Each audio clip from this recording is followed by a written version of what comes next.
মেহুলি, তুমি ঠিক আছো তো? আমি আমি কিছু দেখছি না, কিন্তু হঠাৎ এই ঘর যেন আরো অন্ধকার হয়ে গেছে। আরিয়ান, আমার বুক ধকধক করছে। আমি আমি চাই বাইরে যেতে, কিন্তু দরজা তো বন্ধ। সব দরজা বন্ধ। দূরের দেওয়াল থেকে হঠাৎ ফিসফিস আওয়াজ আসে। এসো এসো। ফিসফিস, আমি শুনছি। এটা কে বা কি? আরিয়ান, দয়া করে এখন আর দেখার চেষ্টা করো না। আমরা যেন আর না থাকি এখানে। হঠাৎ ল্যাম্প ফ্লিকার করে এবং তাদের পিছনে দেয়াল ভেঙে একটা খোলা ঘর দেখা যায়। দেখছো, ওই ঘরটা আগে ছিল না। না, এটা সম্ভব না।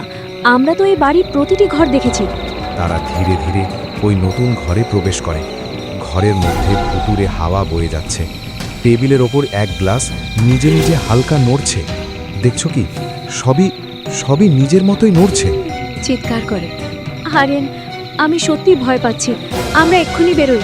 হঠাৎ ঘরের এক কোণে অন্ধকার থেকে একটি সাদা ছায়া উঠে আসে। কানে আসে কাঁপানো কণ্ঠ। তোমরা এখানে কেন? মেহুলি, আমি দেখছি কেউ দাঁড়িয়ে আছে। মুখ নেই, শুধু কালো শূন্য চোখ। না, এটা অসম্ভব। হঠাৎ ল্যাম্প নিভে যায়। তাদের চারপাশে একেবারে অন্ধকার। কিছু দেখা যায় না, শুধু ফিসফিস, হাওয়ার শব্দ আর ধীর কদমের শব্দ। চাপা কণ্ঠে, আমরা চলো, চেষ্টা করি বাইরে যাবার। হঠাৎ ঘরের দরজা নিজে নিজে খোলে। আকাশের চাঁদ থেকে হালকা আলো পড়ছে। তারা দৌড়াতে শুরু করে। দেখছো, তারা তারা আমাদের অনুসরণ করছে। দূরে থেকে হেসে ওঠার আওয়াজ। হা হা হা হা, চিরদিন চিরদিন।